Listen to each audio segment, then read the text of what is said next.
बिस्मिल्लाहिर्रहमानिर्रहीम, अस्सलाम वालेकुम रहमतुल्लाहि व बरकातुहू। मेरा नाम अहमद अकील है। आप देख रहे हैं प्रॉपर्टी विजन टीवी।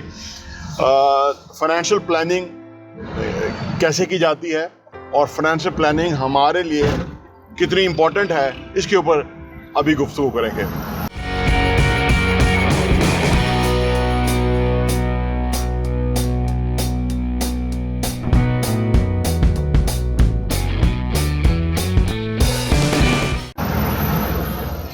जिस तरह से अभी हमारा बजट आने वाला है और जिसके अंदर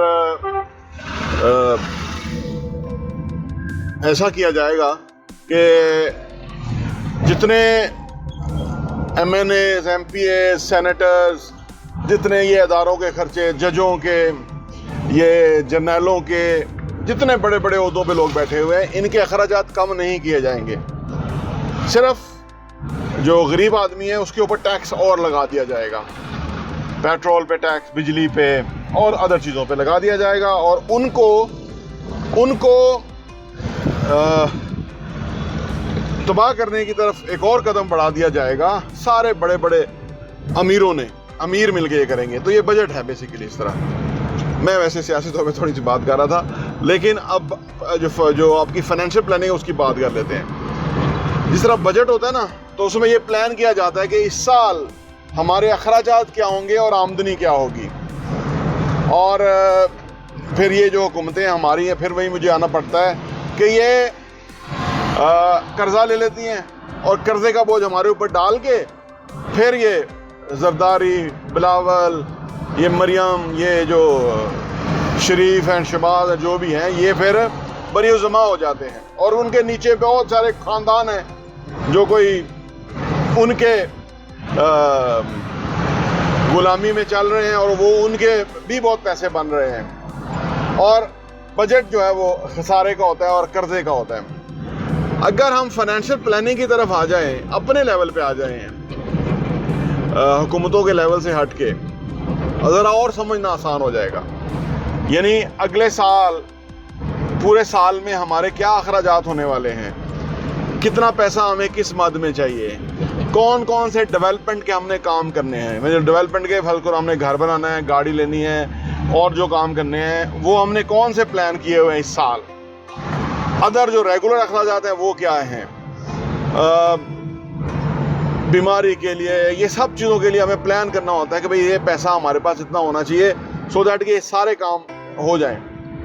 वो कितना पैसा है टोटल, एक साल में कितना चाहिए, 10 साल में कितना चाहिए, 20 साल में, पूरे करियर में कितना पैसा चाहिए, रिटायरमेंट के लिए हमने कितना पैसा हमें चाहिए होना चाहिए, हमारे पास लिक्विड कैश हो ताकि हमें उस वक्त मसला ना हो। ये सारी फाइनेंशियल प्लानिंग है।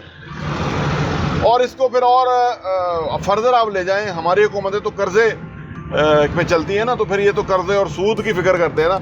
लेकिन आम आदमी के पास ये होता है कि मेरे पास असासे कितने हैं, वो असासे किधर रखूँ तो ग्रो करेंगे, कैसे जो है ना मैंने अपने जो माली पोजीशन है उसको और मुस्तहकम करना है। तो ये सारी फाइनेंशियल प्लानिंग के ज़ुमरे में आ जाता है। अच्छा, आम तौर पे लोग जो है ना, जो वो तबका है जो बेचारा बहुत पिस गया है, वो या क्राइसिस, फाइनेंशियल क्राइसिस का शिकार है, तो वो उसके सामने ये फाइनेंशियल प्लानिंग की बातें करना ना, वो एक उसको ये बातें बुरी लगती हैं। और उसका जो एक आम कॉन्सेप्ट है वो कहते मेरे पैसे ही नहीं है तो मैं प्लान क्या करूं, फाइनेंशियल प्लानिंग में क्या करूं। यही उसका जो है ना नाकामी की वजह है। जब हम प्लानिंग करते हैं ना, जब हम ये सामने हदफ मुकर्रर करते हैं कि भाई मुझे इतना पैसा चाहिए, मैंने हज करना है, मुझे 10 लाख रुपए चाहिए, मैंने ये काम करना है, मुझे इतना पैसा चाहिए, वो जो टोटल अमाउंट है, चाहे 1 करोड़ है, 1.5 करोड़ है, 50 लाख है, what ever the amount is, जब वो हम सामने ले आते हैं ना, तो फिर क्या होता है कि हमारा जो ज़रा फोकस जो है ना वो ब्रॉडर हो जाता है, कैनवस बड़ा हो जाता है। अदरवाइज़ तो हमारे खाने के लाले पड़े होते हैं ना कि राशन लेने के पैसे नहीं हैं। लेकिन जब हम ये सारा प्लान करते हैं तो फिर सोच ज़रा बड़ी हो जाती है। फिर आप 1 बाय 1, यानी पहली बेसिक ज़रूरियात, राशन से लेके कपड़े पहनने तक, घर अगर किराए पे है तो वो सारी बुनियादी ज़रूरियात पूरी करते हैं पहले। आपको पता है कि मेरी 30 लाख रुपया साल की बुनियादी एसेंशियल है, या 15 लाख रुपया साल का बुनियादी खर्चा है जो कि होना ही होना है, फिर आप पहले उसकी तरफ जाते हैं। ये मैं उन लोगों की बात कर रहा हूँ कि जो मुलाजम नहीं है। आमतौर पे मुलाजमों का लगा बदा पैसा होता है ना, तो वो उनको कोई इतनी प्लानिंग करने की ज़रूरत नहीं, क्योंकि उनके पास तो कोई सरप्लस आमदनी आने वाली नहीं है। उन्होंने तो खुद ही अपने हाथ काटे हुए ना, कि वो उन्होंने सरकारी नौकरी ज्वाइन की हुई है जहाँ 10% कभी बढ़ जाती है तनख्वाह, तो वो जो हुक्मरान 10% बनाता है वो बड़ा जो है ना वो उन पर एहसान अजीम करता है, क्योंकि उन्होंने अपने हाथ जो बांध के दिए हुए हैं। नौकरी है वो उन्होंने कबूल की हुई है। आसानी है ना, मुश्किल नहीं जाना पड़ता, आसानी में आप बैठे रहें, करें ही कुछ ना, तनख्वाह मिल जाएगी। तो ये उनके लिए नहीं है, मुलाजमों वगैरह के लिए। ये उन लोगों के लिए है कि जो अपना काम कारोबार करते हैं, चाहे कुछ भी करते हैं। जब हम अपनी फाइनेंशियल प्लानिंग कर लेते हैं या चीज़ों को उस अंदाज में देखना शुरू करते हैं, या हम बजट मुख्तस कर लेते हैं कि ये हमारा अखराजात है और ये हमारे टारगेट्स हैं, फिर हम शॉर्ट टर्म, मिड टर्म और लॉन्ग टर्म प्लानिंग कर लेते हैं। ये सारी जो प्लानिंग है ना, ये हमें फाइनेंशियली साउंड होने में बहुत बड़ा किरदार अदा करती है, बहुत बड़ा, छोटा नहीं, बहुत बड़ा। जो लोग प्लानिंग नहीं करके चलते ना, शुतर बेमार चलते हैं, उनसे कोई नताइज नहीं आते हैं। आप जो लोग अपने टारगेट्स नहीं रखते, जो लोग अपने बजट्स नहीं बनाते चीज़ों के, वो लोग फाइनेंशियली हमेशा वीक रहते हैं। उनके पास कोई ज़्यादा रुपया पैसा आता नहीं है, क्योंकि जो रुपया वो कोई किसी प्रोग्राम के तहत आता है। ऐसे नहीं कि मैं अब जा रहा हूँगा और आगे एक बैग बड़ा नोटों का भरा हुआ होगा और मैं उसको पिछली सीट पे रख लूँगा और मैं फाइनेंशियली स्ट्रांग हो जाऊँगा, फाइनेंशियली मैं इंडिपेंडेंट हो जाऊँगा। ऐसा नहीं है बिल्कुल। या मैंने कोई लॉटरी ली हुई है और मेरे कोई वो नहीं, ऐसा नहीं है। ये आपको पूरा प्लान करना पड़ता है, फिर उसके मुताबिक आपको चलना होता है। जो क्रिकेट की मिसाल देता हूँ, अगर टेस्ट मैच हो या वनडे हो, तो आपने पूरी प्लानिंग की होती है कि आपने किस तरह से खेलना है, क्या क्या आपके पास रिसोर्सेज हैं और क्या क्या अगले की वीकनेसेस हैं, उसके ऊपर आपने अटैक करना। तो ये सारी प्लानिंग है, प्लानिंग के ज़ुमरे में आता है। हर जगह प्लानिंग ज़रूरी है।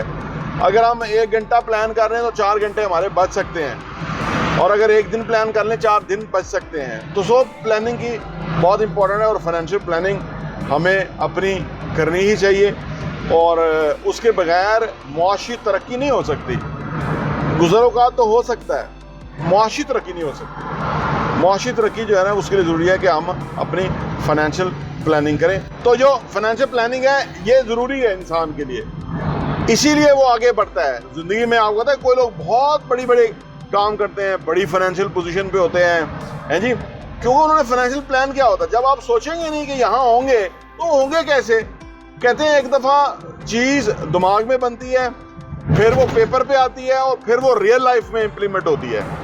ऐसे रियल लाइफ में नहीं हो जाता। तो बहरहाल, और हाँ, यहाँ मैं आपको ये भी बताता चलूँ, प्रॉपर्टी विजन का जो हमारा एडिशन है वो साल के 12 एडिशन आपको सिर्फ 1000 रुपये के ऊपर मिल सकते हैं। आप अगर आप चाहते हैं कि आपके पास ये सॉफ्ट कॉपी में आ जाए और आप उसको अपनी ईज़ में पढ़ सकें और मुख्तलिफ़ चीज़ों को गौर कर सकें, हमें आप व्हाट्सएप कीजिए ताकि हम आपको वो भेज सकें।